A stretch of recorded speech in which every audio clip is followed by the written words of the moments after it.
your local blue coal dealer presents The Shadow. These half-hour dramatizations are designed to forcibly demonstrate to old and young alike that crime does not pay.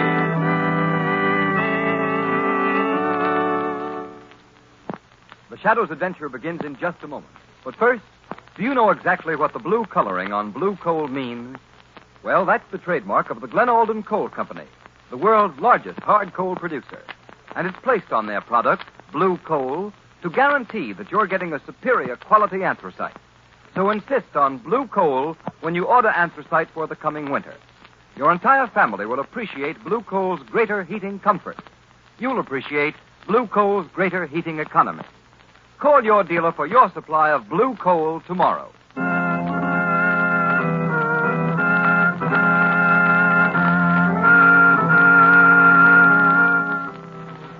The Shadow, mysterious character who aids those in distress and helps the forces of law and order, is in reality Lamont Cranston, wealthy young man about town.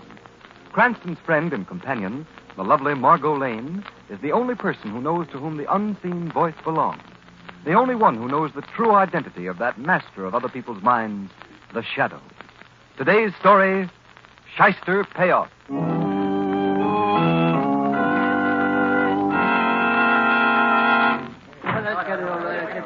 Commissioner Weston, my paper wants to know what you're doing about this wave of holdup. I hear you're resigning, Commissioner. What about the mayor's statement, Weston? Yes, come on, let's have your story. Wait a minute, come on. Wait a minute, boys. I'll give you a statement. Okay, Commissioner, thanks. Sure, we're having a crime wave. But the police department is as good as you'll find in any city. We make arrests. The trouble is the district attorney's office can't get convictions. But it isn't the DA's fault that the work of his office is hampered by a political fixer and a Shyster lawyer. Hey, can we quote you on that? How about naming the Shyster, Commissioner Weston? Who's the political fixer? Come on, give us some more. Hold it, boys, hold it. What is it, Sergeant? There's a call in your office, Commissioner Weston. Sorry, boys, that's all. See you later. Who is it, the mayor? No, it's him again. Who are you talking about? Who's him? The Shadow. The Shadow? If I haven't got enough troubles. All right, I'll talk to him. I'll call you if I need you. Yes, sir. All right, Shadow, what is it this time? Good afternoon, Commissioner Weston. Did you enjoy your conference with the gentlemen of the press? You know everything, don't you? You flatter me, Commissioner. All right, let's have it. Commissioner, do my ears deceive me, or did I really detect a note of, shall we say, welcome in your voice? Listen, Shadow, I'll admit you have helped the police department at times, and I'm willing to accept tips or help from you just as I would from any other citizen. I take it you are a citizen and are interested in law enforcement? Yes, Commissioner Weston. I am a citizen, and I am interested in law enforcement. I wish there were more like that. But you didn't call me to exchange compliments. What do you want? I called, Commissioner, to make a deal. A deal? For yourself, Shadow? No. Merely a deal whereby you will be ready to round up a criminal syndicate headed by Taggart, the notorious Shyster lawyer, Grogan, the political fixer, and Red Doyle, the gangster. You're crazy, Shadow. We know they're all crooks, but we can't prove it. Suppose I could produce proof. I wouldn't arrest a combination like that without an ironclad case. I wouldn't last 24 hours if the rap didn't stick. They'd have my job. You'll have your ironclad case, Commissioner Weston. Wait until you hear from me.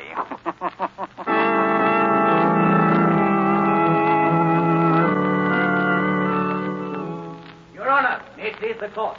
I submit that the indictment against my client, Harry Dale, is improperly drawn, and I therefore ask that the state's case be dismissed. I object, Your Honor. The indictment against Harry Dale is properly drawn under Section 73 of the Penal Code. Order in the court. Just a moment, gentlemen. The jury will please retire, where I hear your arguments on a point of law which is not within the province of their deliberation. Very well, Mr. Taggart, Mr. Prosecutor, step to the bar. I will hear your arguments as to the validity of this indictment. Lamont Cranston, would you mind telling me why we've been following this lawyer, Rex Taggart, from court to court, watching him plead case after case? Just to give my very lovely assistant, Margot Lane, a cook's tour of the more unpleasant side of the legal profession. How do you like Taggart, Margot? He reminds me of a snake. What's he doing now, Lamont? Taggart is pulling another legal technicality and snatching another criminal from the hands of the law. How does he get away with it? The law, Margot, is flexible.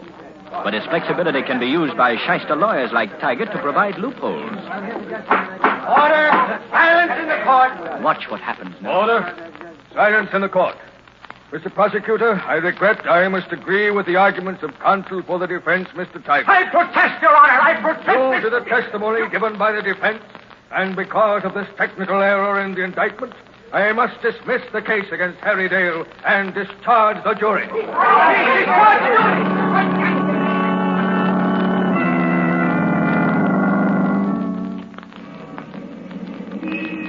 Lamont, Tiger just went into that apartment building. How much longer are we going to follow him around in the car? I've got to follow Taggart, watch every move he makes, Margot. I promised Commissioner Weston an airtight case. I'm getting proof of a vicious racket. A racket that forces innocent people into a life of crime. Where are you going, Lamont? I'm going to follow Taggart into that apartment as the shadow. I have an idea Taggart is about to collect his fee for defending a recent client. Stay here, Margot. Wait till I return.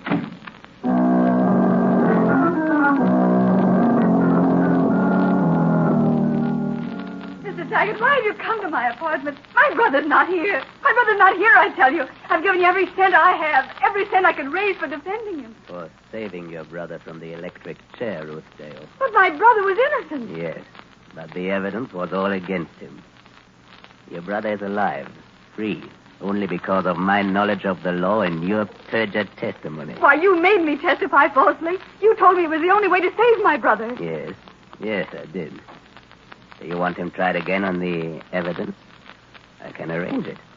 And I can have you arrested for perjury, sent to prison. Oh, no, please, let me alone. Your brother needs money. You need money. I can show you both how to make a lot of it. Quite easily. We won't do anything criminal. My plans are quite simple. You look like a girl accustomed to buying expensive jewels. You have only to go into jewelry shops and ask to see certain gems.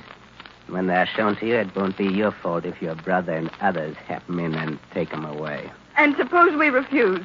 You will go to prison for perjury, and the electric chair will be waiting for your brother.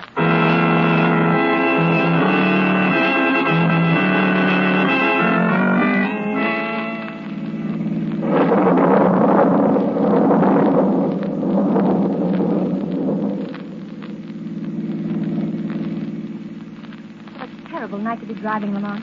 Sorry, Margot. Wherever Taggart goes, we go. Oh, I detest Taggart. But I'm glad he was able to get Dr. Lambert's parole. I never did believe Dr. Lambert was responsible for that woman's death. Yes, Margot. I'm glad Lambert is out, too. But I'm sorry for anyone Taggart helps. Lamont, do you think Taggart means to force him into his crime syndicate, too? Yes, Margot. The way he's done to Ruth Dale and her brother and many others. Oh, but those poor people he's forcing into crime must be helped. Why don't you tell Commissioner Weston? I'm not ready, Margot. It takes a lot of fine threads to make a web of evidence to catch a slippery eel like Taggart. Besides, there are others. I'm out to get political fixer Grogan, Red Doyle the gangster. They're part of Taggart's crime syndicate. Lamont, it's raining so hard I can't see. Where are we? Outside the home of Dr. John Lambert, late of Lingate Prison. And look, there in the driveway. Taggart's car. What's the next move, Lamont? Margot, you drive down the road. Yes, I know, Lamont, and wait. I'm sorry, Margot. I know it's cold and wet, but I won't be long. I have a notion, Margot, that we'll drive away from here with an ironclad case for Commissioner Weston. Well, go on, Lamont. I'll wait. Good luck, Shaggy.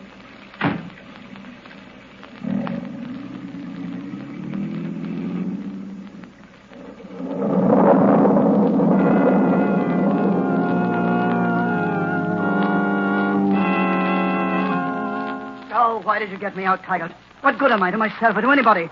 A doctor convicted of murder without a right to practice. Where can I go? The parole board said I can't leave the state. What can I do? The board says I'll be sent back to prison if I don't get a job. Why didn't you let me serve out my sentence? Why didn't you leave me alone? Easy. Take it easy. Because I can use you, Dr. Lambert.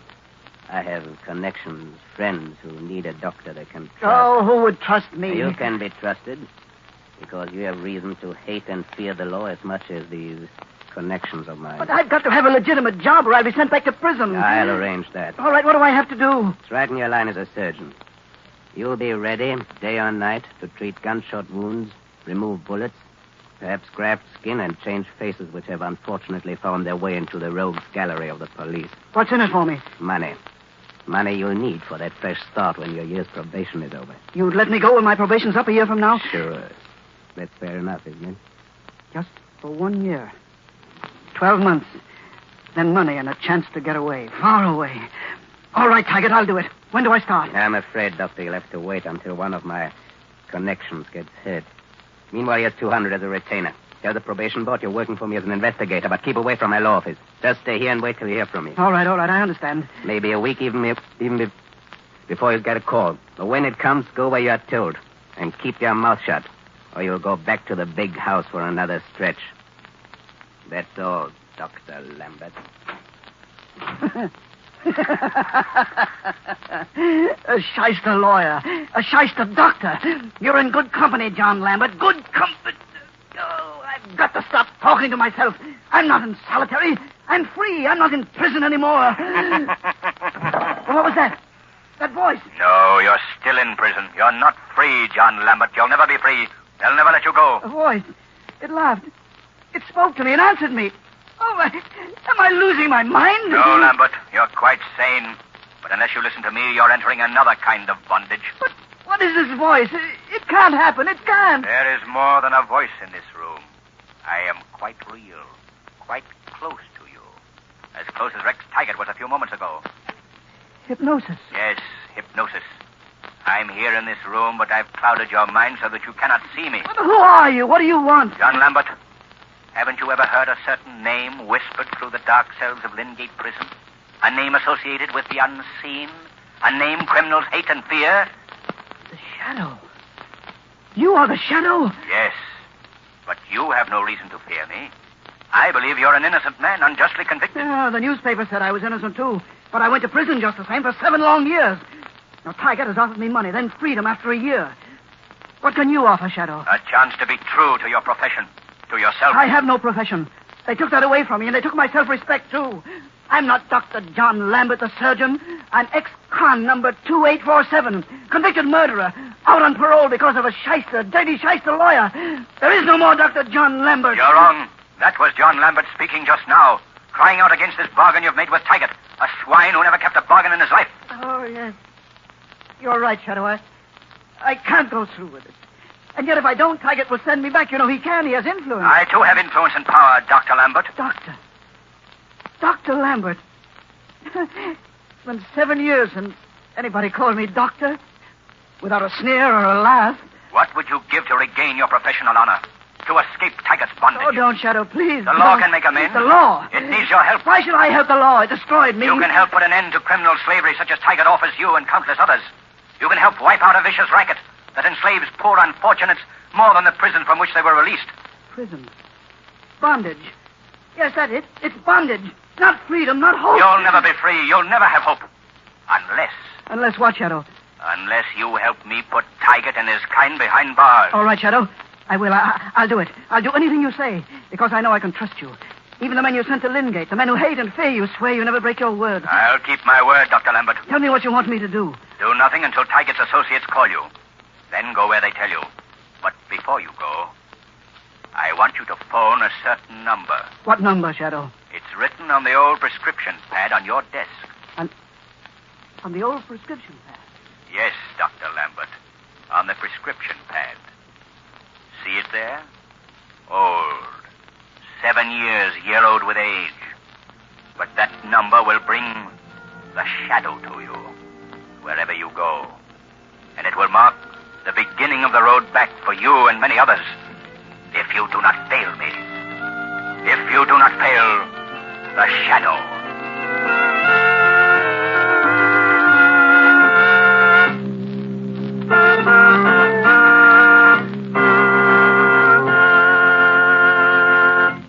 In just a moment, we continue with the Shadow's gripping adventure. But first, a warning to all homeowners. Despite the present warm spell, advance reports from meteorologists predict the severest winter in 11 years.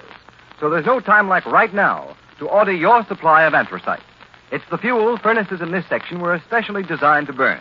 And it's the fuel which will give you more even, dependable, and healthful heat at less cost. But when you order your supply, don't be content with just any anthracite. Insist on blue coal. And be sure of getting America's finest anthracite. Blue coal is the only trademarked hard coal. It's a guaranteed product of the Glen Alden Coal Company, the world's largest anthracite producer. Each carload as it comes from their mines is carefully tested by inspectors. Only the coal which meets Glen Alden's highest standards of quality is accepted for shipment and trademarked a harmless blue for easy identification. You'll welcome blue coal's greater economy. It burns better, banks better, gives you longer firing periods. So call and order your supply of blue coal tomorrow. Your dealer's name is listed in the Where to Buy It section of your classified telephone directory under the words Blue Coal. And be sure to ask your dealer about the Blue Coal heat regulator. It's a thermostat which controls your furnace dampers automatically and saves you all the time and trouble of constant furnace attention. It costs only $18.95, plus a nominal installation charge.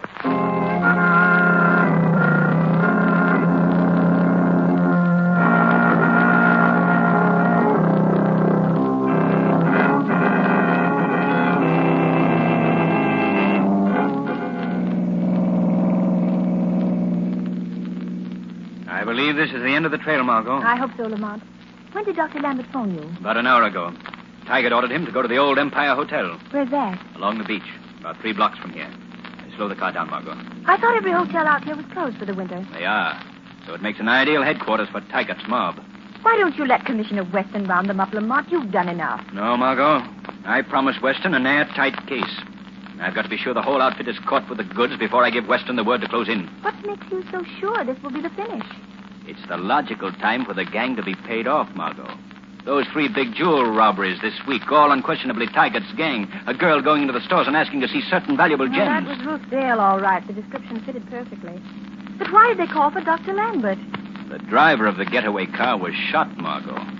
I'll lay 2 to 1 Lambert is treating him right now. Be careful he doesn't have to take a bullet out of the shadow. Oh, let's stop right here, Margot. Yeah, this is close enough. Now, Margot, wait and keep the short wave tuned in on the band the shadow always uses. Phone Weston the minute I give the word. Then go straight back to town and wait for me. Lamont, if I don't hear from you in an hour... You'll still stay away from the Empire Hotel, Margot Lane. That's an order. Lamont Cranston, there are times when I wish I'd never heard of the shadow.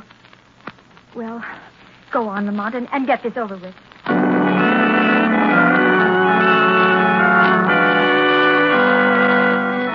Give me a drink. Give me my cut, Doyle. Doyle, you gotta get me out of here. Shut, Doyle. Tiger, you're growing me, Doyle. I don't want to burn. I don't want to burn, Doyle. There. Easy now, please. Please take it easy. Listen, Doc. Yes? Keep that guy quiet. Give him something to shut him up. That's what we're paying you for. The man is delirious, Doyle. Why didn't you call me sooner? Fix him up and don't ask so many questions. Where's Taggart? Where's Taggart? He's in the next room. What do you care? Now, you do as you're told and shut that guy up. Come on, Doyle. Let's get this slip ticket out. Okay, Tiger. Keep your shirt on. I'm coming. Doyle, don't take me. Throw me down. I'm sorry, fella, but I guess I'll have to put you under. Oh, why doesn't the shadow come? They're all here. Why doesn't he come? I am here, Dr. Lambert. I've been here for several minutes. Shadow. Thank heaven you found the place. Taggart. Give the man a hypo if he can stand it. Put him to sleep. I've already given it to him, but he should be in a hospital. He'll be on his way to a hospital in a few minutes. Are those the men you want out there, Shadow? Red Doyle is the actual leader of the gang, but Taggart gives the order. I don't know anything about Grogan. Grogan is the rottenest of the lot. He's a political fixer, without whom no big gang can operate. I know, but you're not going to tackle them alone. No, but we're going to hold them in the next room until the police can close in. Commissioner Weston is waiting for word from me. Can you handle a gun? Yes. Here. This wounded man has gone under. He won't give us any trouble. Good. Quick now. Take his gun over there on the table. All right, Shadow. It's loaded. Good. Now pocket that gun. Go in that other room. Get as close to Taggart as you can.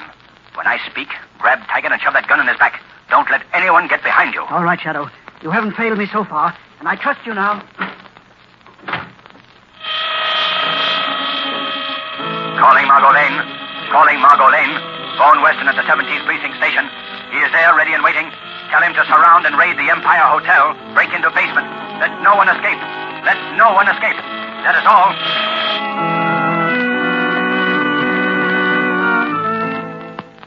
All right, Taggart. The split is all figured out. Now, here's the payoff sheet. All right, Doyle. Pay off the punks first and get them out of here. Okay. Come here, Rootdale. Now, here's your cut. $50. I don't want it. I won't take it. $50. $50 for turning criminal, helping rob 3 jewelry stores. You got $50,000 worth of gems. The newspaper said so. Quit reading the papers. They always double a haul. $50 for helping you. The fence only paid us $10,000 for the stuff. There was 5 of my regular boys who did the dirty work.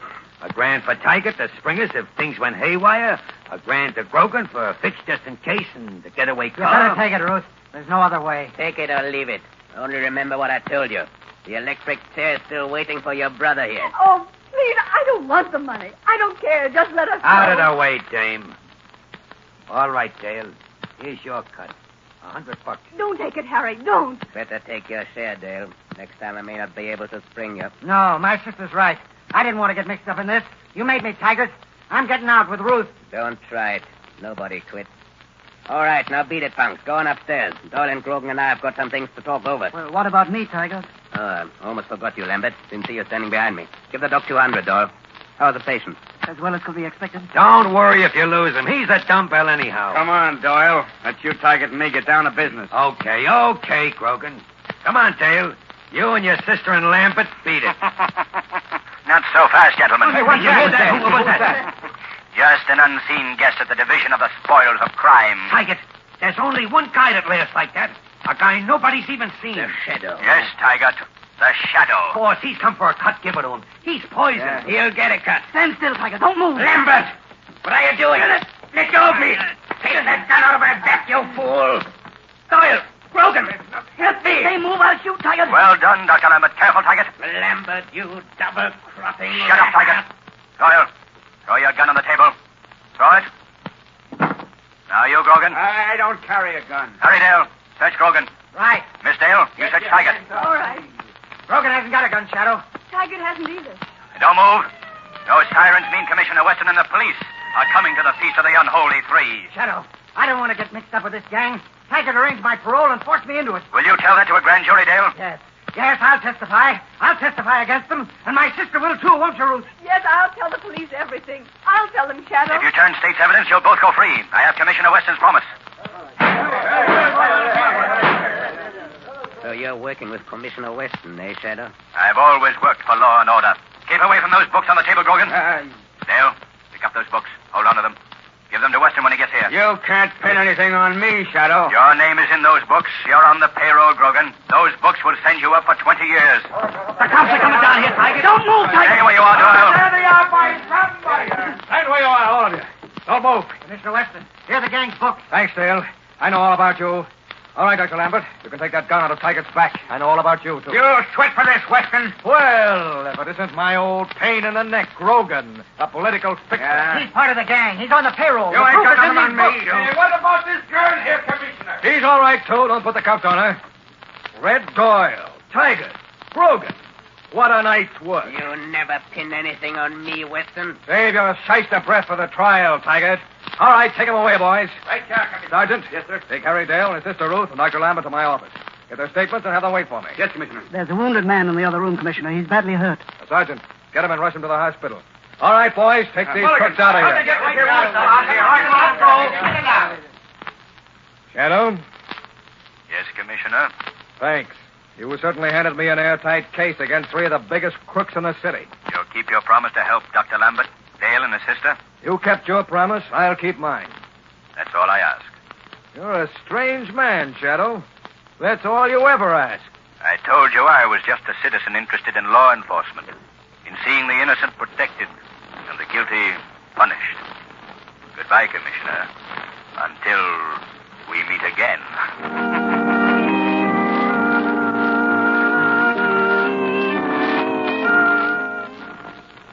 In just a moment, we have a surprise for you. A preview of next week's exciting Shadow adventure. But first, here's John Barclay, Blue Coal's heating expert, with some more helpful information to all householders. Mr. Barclay. Thank you, Ken Roberts, and good evening, friends. Many people write in to tell me that they don't get the best heating results from the amount of coal they put on the fire. Well, that may be caused by losing heat up the chimney.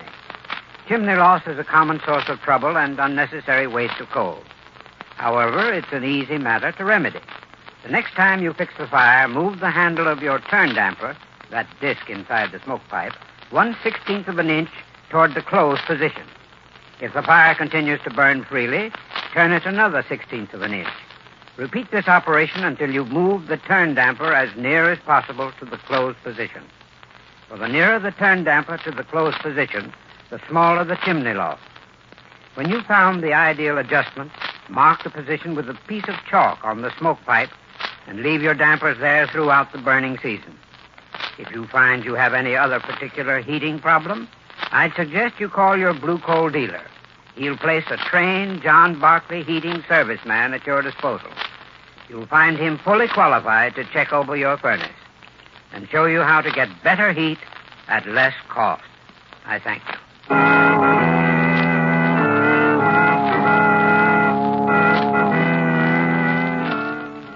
Now, a preview of next week's shadow story, Black Rock.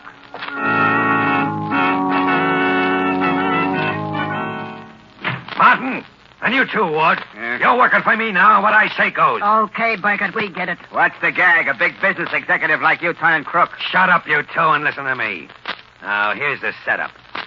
I'm going to steal, or shall I say acquire, the entire profits, $2 million of my company. Oh, boy, I get it, and then leave all the poor stockholders holding the bag. You'd take candy from a baby, wouldn't you? Don't worry. You two guys, you'll get your cut.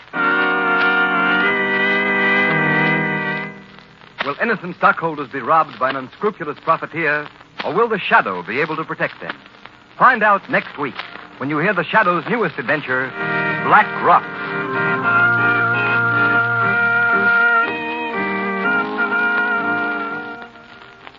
This program has been a dramatized version of one of the many copyrighted stories which appear in the Shadow magazine, now on sale at your local newsstand.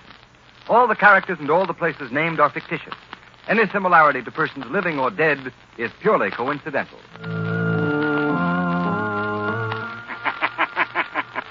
The weed of crime bears bitter fruit. Crime does not pay. The Shadow knows. Next week, same time, same station, Blue Coal, America's finest anthracite, will again present The Shadow. Be sure to listen and be sure to burn Blue Coal, the solid fuel for solid comfort.